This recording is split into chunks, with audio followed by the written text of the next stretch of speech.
Decoding the Matrix, Chad Focus. Bro, Chad Focus is a giant fraud. Hey guys, tomorrow I'll be decoding the music matrix with Chad Focus. Chad Focus, by the way, is like one of the biggest frauds of all time. He basically committed $4 million in credit card fraud just to run up his music career with like botted streams, essentially. This will be a highly controversial conversation. Come join us tomorrow. I will interview Chad Focus to discover the secret marketing tactics of the music industry. How artists, I wonder if he's going to talk about how he got $4 million in credit card fraud. This guy's a nut, dude. These guys are both nuts, dude. Okay, here, look at this. Chad Arrington illegally used a company credit card to spend more than $4 million to promote himself as a hip hop artist and to promote his company. I wonder if they're going to be talking about that. I bet you they're not going to be talking about that at all. Stop spreading lies, Weaver. Yeah, I'm spreading lies here, dude. It's literally on the departmentofjustice.gov website. Yeah, definitely spreading lies here. He did a whole interview confessing. Do your homework, Weaver. Why are you speaking on my name and you don't have facts? You're speaking of my name and you don't have facts. This Weaver guy, he doesn't do his research. Without any research. So yeah, he spent more than $4 million on an employer's credit card to promote his music. Is this really somebody you should be listening to? No. He pled guilty to it, by the way, federal wire fraud. That's basically all he's known for, really, is stealing $4 million.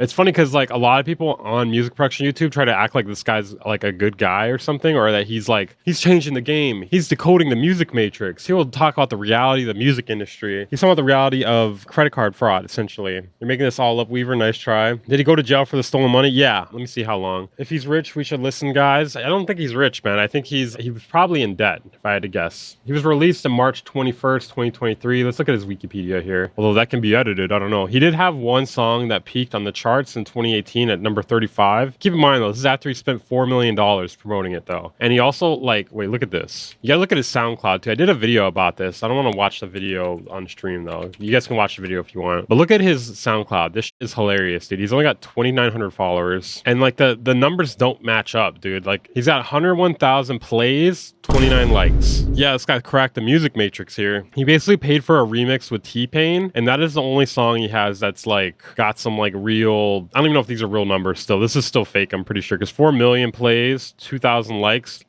That's way off. It should be closer to like 10,000 at least. He's got one with 91 plays, 1 like. That's interesting. Must have not done the bots on that one. This one here, 651K, 1,000 likes. These bots must have not been working for a lot of these songs here. 200 plays, 100 plays, 100 plays. Yeah, dude, this guy cracked the code here for sure, man. Let's see. Wow, they must have removed a lot of these botted plays because I remember these all being higher before. Yikes. Hold on a second. Wow, there used to be a bunch of botted songs on here. That's weird. Okay, here we go. Here's one with 16,000, 50 likes, 19 million. This one's got 19 million plays, 241 likes, man. What? Imagine that. 19 million plays, 241 likes, 978 comments, though. Yeah, it's a little suspicious. I don't know. I can't figure it out, though. Okay, anyways. How celebrity is crafted. This is not the guy you want to interview, man. On top of the fact that he went to jail for credit card fraud. Not jail, prison. He went to prison for credit card fraud. Like, he's not even successful. The secret marketing tactics of the music industry. This guy also, this is not a super abnormal practice, but he would scalp his own shows, essentially, or the shows that he would book people for. Like, he would book bigger artists, and then he would buy all the tickets and then resell them at a higher price. Anyways, so yeah, this is going to be a great interview here. Okay, cool. We also got 1 like here. Maybe that's why he looks up to him, because, allegedly, Busyworks beats his botting, too. You just don't want to shatter your reality. Busy should throw him some hardballs, but no, he's not going to. He's just going to ask him. He's going to be real nice to him. He's going to be real nice. Pay for bots. Okay, anyways, we're done with that topic here. It's trash. It's stupid. Don't listen to it. Oh, what the Hey, delete this evidence here, dude. This is not... Yo, you're lying on my name. You're going to speak on my name and you don't have facts? You're speaking on my name and you don't have facts? Come on, man. Come on. I'm gonna have to call you out here, Ram. DJ Payne thought he was a genius too. Dude. I'm sorry, but I don't even know what to say to that, dude. He's not a genius. Yeah, he's a genius, dude. He went to prison for credit card fraud for several years. $4 million.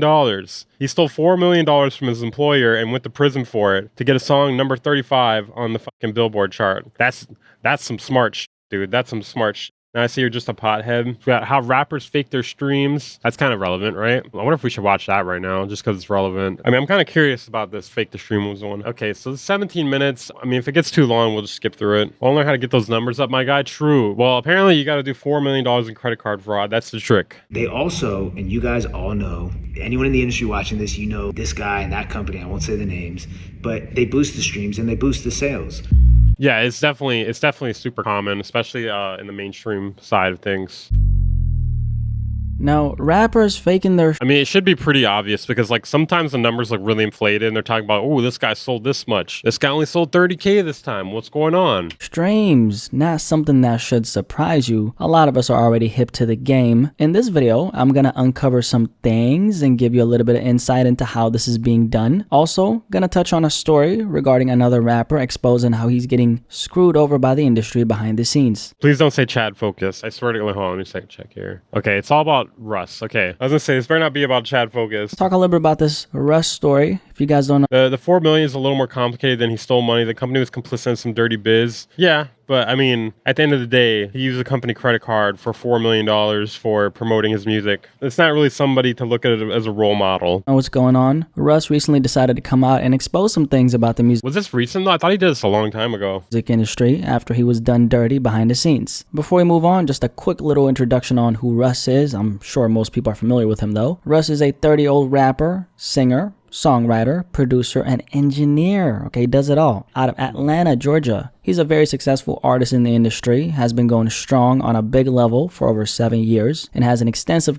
And he was a scapegoat. I mean, I don't know. None of that is like covering any of the articles talking about it. catalog and track record. Definitely one of the rappers who I want to say has almost the perfect career. He owns the majority of his masters, is completely self-made, has a strong fan base, sells out tours globally, you name it. Now the boy Russ Is anybody a Russ fan here? I don't know. I don't know if I've ever heard a song by Russ. I mean, everyone's got their own taste, but like Russ, it's just kind of, I've never really been that into him.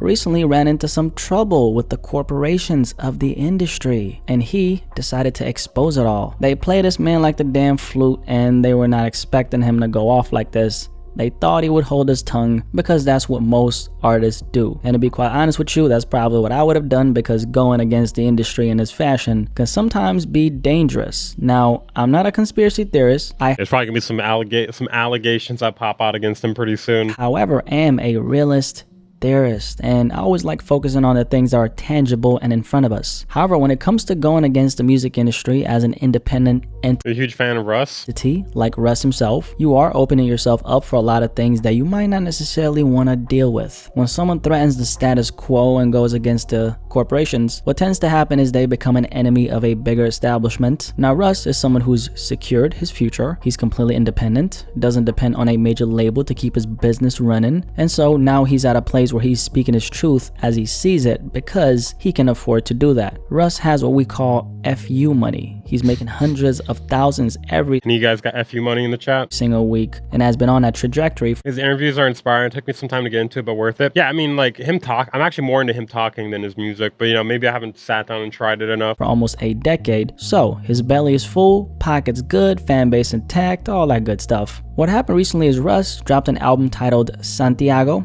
I listened to it, very dope body of work. Shout out to Russ for that. Now Russ's album ended up debuting at number 12 on the Billboard 200 and it pushed over 42,000 first week, It was credit card fraud. It was credit card fraud, man. which is amazing. I have FU money. I have 5 whole FU dollars. Only heard Rusty freestyles like on Power 106. Amazing for an artist who doesn't, number one, have the industry behind him. Number two, is independent, not fake independent, but actually independent. So 42,000 first week ain't bad at all. Now, the thing is, Russ's album actually did 52K first week. And now you might be wondering, what do you mean actually did? The numbers clearly said Russ Santiago debuts at number 12 with 42K sold. Well, this is when we get to the expose, because Russ revealed something that happened behind the scenes, and this is what he said. Billboard and Luminate took away another 4,000 of my real sales over the weekend, making that 10,000 sales total they took away from me while allowing major labels to fake their streams and sales and do monopolistic merch bundles. Only major labels are allowed to do merch bundles because the only approved vendor is a major label vendor. That's a fact. These numbers and charts are made up. The impact, however, is not. Shout out to the fans. True. Russ also put up another tweet saying the following: one company, PMC, Penske Media Corporation, owns Luminate, the sole company that verifies the data for all the Billboard charts. That's also very true. Billboard, Rolling Stone, Variety, etc. Damn. Now, on this Okay. part of the video, let's talk a little bit about the source of these numbers, and I want to give you some context behind what Russ said and some other additional information about who's actually providing all the numbers and the data that we're receiving. So let's start with Billboard. So Billboard, It's pretty deep. it's an American entertainment / music magazine. It's been around for a long time. Now, here's the thing when it comes to Billboard, right? Billboard is owned by this company called Penske Media Corporation. Now, PMC, short for Penske Media Corporation, is a digital media publishing company based in Los Angeles. And this company owns over 20 of the biggest media companies in the music industry. Holy shit. Some include Billboard. Aside from that, they also own the Rolling Stone We could trust them. I think we can trust them, right? I think we could trust them. magazine. They also own Variety, and they also own The Hollywood Reporter, and they also own the very company that provides all the music and entertainment data in the music industry. This company is, or used to be, called MRC Data, and it's a data and analytics provider for the entire music industry. Back in 2020, I noticed like a lot of the really big corporations, they have like the weakest like logos you ever seen. Like anytime you look up like a logo of like someone who owns like all the brands, it's always just like the most plain text you ever seen. It's just like, huh, what's going on with that? Penske Media Like this right here, MRC Data. Corporation and It's literally just like plain font, line underneath it. MRC formed a data joint venture and started going by PMRC. 2 years later, in March 2022, Penske MRC Data ended up coming together as one company white and noise. rebranded as Luminate. So right now, at this very moment in 2023, the company Luminate is a source for all the numbers you see in the music industry. This is where all the data is essentially coming from. So they have all the monopoly. And they happen to be owned by one company which owns the majority of the Couldn't they just be like, Russ sold 0 this week? That's weird. Russ sold 0. big media brands in the music industry. Now that I've given you that scoop and insight on the source of the numbers, let's continue with what Russ said. He dropped this comment on an Instagram post that was discussing the news, and he said the following: "These aren't baseless accusations. They emailed us saying they're removing my sales. I'm supposed to not say anything. Meanwhile, y'all's favorite artists fake their streams and sales. We talked to that guy too, and y'all hop online trying to figure out why they can't sell." Yeah, that's another way that you know that a lot of streams are fake. Maybe not a lot, but like there's like a decent portion, because like why are you not able to sell tickets then, right? If you're selling 100K your first week, why are you not able to sell tickets? It's weird. No, the music industry isn't a scam, but it's like it's inflated. It's not as big as like portrayed to be, you know? It's LMA. Oh, sheep being sheep. Also, publications are only posting me when I'm calling something out, gives this perception like that's all I That's true. When you're not concerned about attracting business or good favor, your logo is completely meaningless. That's true, because they're basically behind the scenes. They don't need a good logo. do in my time, LMAO. Russ continued with this tirade by saying, "I don't think y'all realize how nuts this is. Billboard charts are inflated by fake data, which is being verified by only one company. Luminate and Billboard are owned by the same company." He also put up Yeah, the only way for like music streams to be like legitimately counted and like not disputed is if it was owned by like some third party company that has no connection to Billboard and, you know, those other brands. this other tweet saying, "Watching the general public try to figure out why certain I don't care what insider info he has. I'm still not listening to Russ. Yeah. I mean, I'm on your team there. Russ manager is asking to put it on a blockchain. streams don't match the ticket sales is funny. LOL, it's not I rocket." mean, there are certain things that blockchains and Web3 could be useful for, and I feel like that could be one of them. I don't know though. That would be a really good way for it to be done, right? I mean, does anyone have a reason to dispute that? Signs, use your brain. Russ also said, "I dedicated my life to music and spreading a good message, and corrupt corporations are stealing and sabotaging from me, and I'm supposed to shut up because overall my life is good. Man, LMAO, y'all can tuck your tail if you want. I'm not. I'm speaking up for the artists who can't." Russ also posted this video on his Instagram and said the following: I'm making this video because the first week numbers are in. So first things first was showing y'all appreciation. But second thing, That chain is awful, dude. Like, I get it's like your album cover, but dude, having a chain of yourself, wearing a chain of yourself is crazy. That's crazy. is addressing the bullshit that's going on in the industry. So they've reported that I did 46,000. That's not true. I did 51,000. And it's really not so much about numbers why I'm like irritated with it. It's the fact that y'all are trying to diminish my impact and make it seem like my impact isn't really what it is. So they took away 5,600 of my sales on the ground. I don't understand why they would only take away that much, though. You know, like if they really wanted to fuck over Russ, they could just be like, he sold 0, man. That's weird. You know what? People were asking for refunds. He sold negative 100. These are their words, that I'm not allowed to incentivize my fans to buy an album. And yet that How does he know he did those sales? That's a good point. That's true. I mean, if they really did 0, though, people would be like, hey, what the fuck? Well, that album. True, but I mean, like, you know, like 1,000 or whatever. They could. It's at least the second time they removed sales from the same album. He's way too preachy and non-substance for me. Plus, all the arrogance is annoying as hell. I don't know. I would have to listen to him more. I really haven't like tried to listen to enough to like have a strong opinion on him. The definition of marketing. And what's strange about that is they allow merch bundles, but they only allow merch bundles if you use the one and only approved vendor, which is a major label vendor. So you can only do merch bundles, which is incentive to buy an album if you're a major label artist. So that's corrupt in and of itself. They also, and you guys all know, Yeah, merch bundles are a scam too. anyone in the industry watching this, you know this guy and that company, I won't say the names, but they boost the streams and they boost the sales. The industry allows for fake sales and fake Is it Chad Focus? Is that the guy? streams to count, but my real sales of real people aren't allowed because I I think it's a chart placement thing. If he had 50K, his album might be in the top 10. True, that makes sense. Where do we sign up for the contest? Is there a contest? I didn't know we're having a we're having a contest? What is the contest? Maybe it means Wave Wars? Yeah, we're not doing Wave Wars yet. We're having the finals pretty soon. I actually gotta go email some companies. I'm gonna do that later today because we need to get some more sponsorships. So I'm gonna throw down some of my own money for it. incentivize my fans to buy an album. Nah, Russ, you're actually boosting yourself. Don't gaslight me. Y'all know what y'all doing. First of all, I want to take the time to salute Russ for having the confidence to go against these corporations. Just know that the game Russ is playing is, technically a really dangerous game because the music industry doesn't take anyone who goes against them lightly. Once you're an enemy, you're always going to stay one. Russ is someone who's built up enough leverage for himself to the point where he's completely independent of the infrastructure the music industry has. I don't know, man. What if Chad Focus is just the enemy of the industry, and they're trying to frame him? Maybe. He just went against the Matrix, man. He's done a really good job at cultivating his own system outside of the industry. Russ used to be signed to a major label a few years back. He signed to Columbia Records back in 2016 after one of his records called What They Want started to gain traction. In his own words, Russ wanted to quote-unquote level the playing field by working with a major so he then could have his record pushed in the mainstream, cause Russ at the time was actually pulling in about 100K every single month. He was completely independent and was doing everything from his basement, and just based off of the checks from his streams combined, he was making Chad Focus, Russ Cloud would bring labels to their knees. Yeah, they would sell at least 3,000, man. 100 bands a month. So he was far from starving, which is the best place to be as an artist if you're ever thinking about signing, by the way. If you're gonna sign, wait until you're financially good. So if you sign, it's not because you're not financially good. So from that perspective, you have the confidence to walk away if it's a deal that's not really beneficial to your career, because most artists actually sign when they're dead broke, believe it or not. So the reason why they're signing is because they just want the money and not necessarily because they believe that the deal. And they just end up in debt after that. So that's the worst part of all, because the money they gave you is just an advance, man. They're signing. You gotta pay that shit back. Is actually gonna benefit their career, and signing from that perspective is a scarcity mindset, and that's something that you don't really want. Now back to Russ. So all these major labels were approaching him, wanting to. Multiple people have been killed by record labels over the years. The connections to Mafia are very well documented. Is there a video on it? I would actually like to see that. Produced by DWB. Holy shit.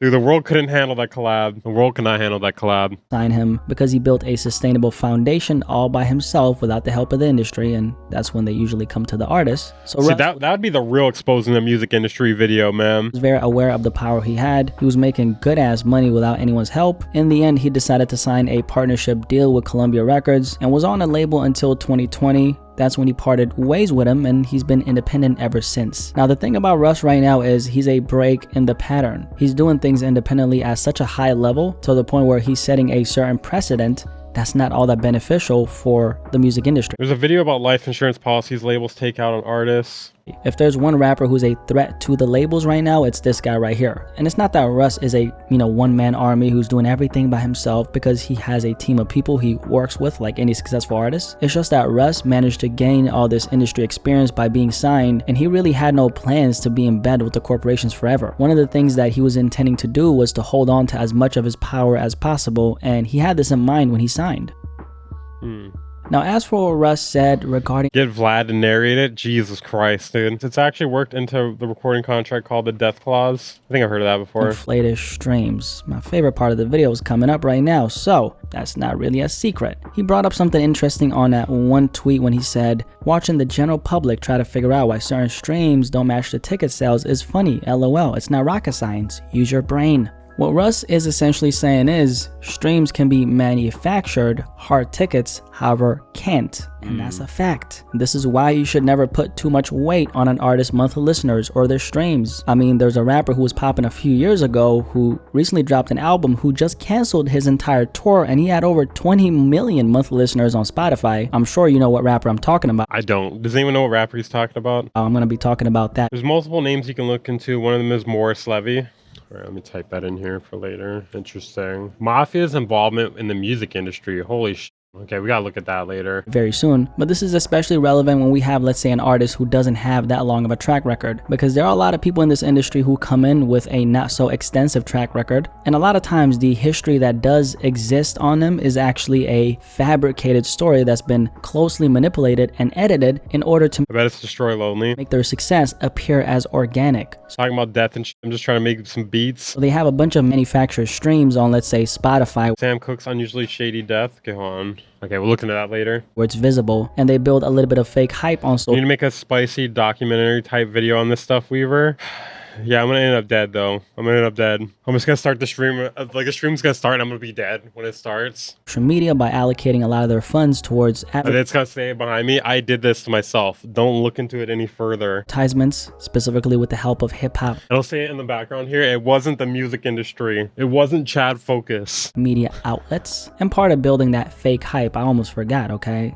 Fake followers, that's a very His internet will go out. True. Like it always does. big part of it, okay? Fake followers. And so they end up getting a lot of eyes on them at once. Now let me explain the psychology here, right? The idea is for those eyes to see what appears to be the success they're getting, and Well, the thing is, when someone or something is popular, it makes other people wonder what they're missing out on. And some people there will be counterculture against it and not want to check it out. But there's a large segment of people that will want to check it out because they want to know what they're missing out on. So by being the most popular or one of the most popular people or things, then you are therefore bringing more people. percentage of those eyes then convert into actual listeners. Now, this is a strategy a lot of artists, specifically rappers, are using right now at this very moment. Stream farms and inflated numbers are bigger than ever, and a lot of the upcoming names you're finding out about are on it. Now, a lot of these artists are actually getting funded by outside investors, from what I'm hearing, because they themselves can't afford to do it because, you know, they're signed to a major label, they've spent a lot of their money already, and they're already in the negative, so they don't have the funds.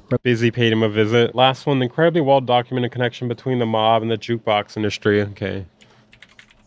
Okay, I'll look into that later. Thank you. Required for this. So these outside entities that have the Let's resources, suspiciously light your whole island on fire next. This time, though, we'll be able to say, oh, it's on the other island. them get their career off the ground, and they're providing them with the money. The benefit they get is that they receive a percentage of their future earnings if the artist ends up being successful. Just like how a record label gives you an advance in return for owning your masters, these investors, they're rich, independent, and willing to blow money for a potential return on that investment. I've heard about a couple companies that specialize in this particular service, and what you find when you search them on Google is not what it appears to be. Most of these companies are what we call smoke screen businesses. So on the surface, it looks like they provide organic marketing services to artists, but on a back end, they're going to aid you in inflating your streams. So how it works is this: you apply your artist resumes, and then once you become a viable option for them to work with, you sign a contract where you give them permission to help you quote unquote push your music. At that stage, you as the artist, you still don't know what precisely they're doing to help you. So they'll give you this fake rundown that's completely fabricated. They'll say, we're working with this company that's embedded with this major label and this distributor, and these are all the places your records are being pushed. Something to that effect. The artist who's bought into the scam says, okay, next thing you know, their streams start going up.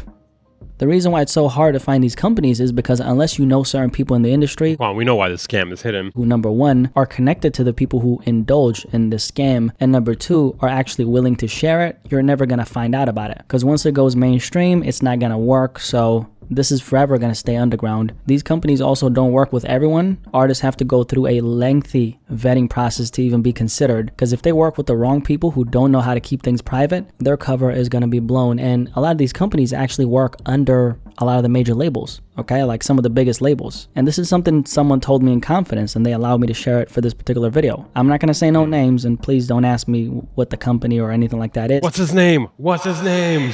because I'm not going to share it with anybody, okay? This is what I Why is the scam hidden? Yeah, I can't think of it either, was dude. told in confidence. Also, I'm not trying to get sued, but Is that an 808 wave mug? Nah, it's just like waveforms. I needed a coffee mug, and I was like, I don't want. It's not corny, but it's like, it's kind of simple. I like it. Why does it keep showing J. Cole? I don't know. this is very common. And a lot of the names that are popping right now have all done this. Like, they've all done it. But most rappers only use this as a crutch in the beginning. And so when the attention they start getting goes from fake streams to actual streams to fans, they cut the cord and keep it organic from that point. Because if they do it for too long, well, then they're going to get exposed. Personally, I'm very against anything that's not organic. I think if you want to build a sustainable career in music, manipulative. setting the wrong precedent from the start is always going to end up in misery. That's the type of gift my mom sent you. There's no way Waveform around it. t-shirt. Your mom's a goat then, man.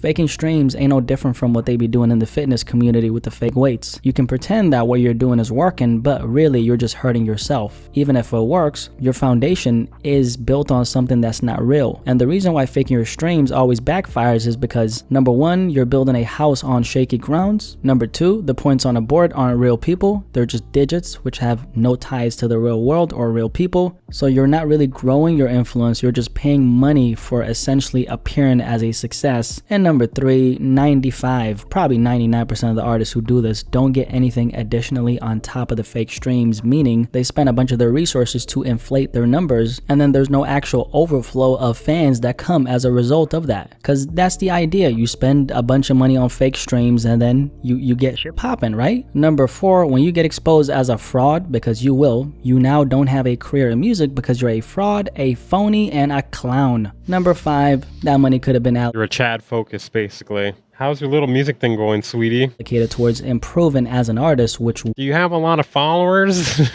Hey, JJ, do you have a lot of followers? would actually help you. And number six, and this is probably the We're all alpha males here, right? We're two alpha males. Listen, we're two alpha males. biggest one, streams doesn't equate to fans in the first place. Like I'm saying, even if your streams are real, that doesn't even guarantee that you're gonna build a fan base off of those streams. Because how many rappers do we not know who have hundreds of millions of streams but can't pack a venue of 50 people? This is such a common phenomenon, so screw the fake streams. Real streams don't even work a lot of times. So what's really the incentive to fake your streams? You could of course come up with many different reasons depending on the lens you're looking at things from, because everything is a matter of perspective, and at least 50% of all the rappers who are trying to make it into the industry will at some point try these tactics like faking your streams or other things that will not have a real return on their investment, that are completely just fraudulent, because everyone wants to take the shortcut these days. No one wants to put in the work. No one wants to grind for the next. Man, wait until they can fake, ticket sales. Wait until they can fake people in the audience, man. They're going to have a bunch of robots just in the audience. They're going to be faking streams and they're going to be faking the crowd. That's going to be decade and cultivate a plan for the future that's sustainable. Everyone, however, wants to fake it till they make it, to each in his own. But I'm warning you, once you do this, there's no going back. You are officially a fraud, a clown, and a phony, and people loves No, I don't mean just fake ticket sales, but like fake audience, like a fake audience. supporting authenticity. So you have no chance of maintaining a successful career in music because you're a fraud. To at least half of the upcoming rappers in the industry who are trying to make it, faking your streams sounds very tempting, but I'm telling you, it never goes the way you plan for it to go. The majority of the industry is in fact fake, so if they don't try to fake their streams, there's other things they're gonna indulge in. At the end of the day, the rappers who win in the end are guys like Well, basically, since so many people fake their streams in the industry, you basically have to fake your streams to not appear as a failure, if you're competing on that level. Russ, who never had it in his mind that he was going to take a shortcut. He put in the work, he did his time, and now he's at a place where he has to answer to nobody but himself. No gimmicks, no shortcuts, just pure work. That's how you win in the end, because how you finish is how you start. And if you start as a fraud, well, you're always going to finish as one. Remember that. Anyway, any thoughts on this topic? My name is Blackie Speaks, and if you made it till the end, consider subscribing and consider hitting that like button. Curious to hear what you have to say about this particular topic, and I will catch you on the next one. I'm out. This was an interesting way to follow up the discussion about Chad Focus. I'm glad we looked into this a little further. The Bang Incorporated.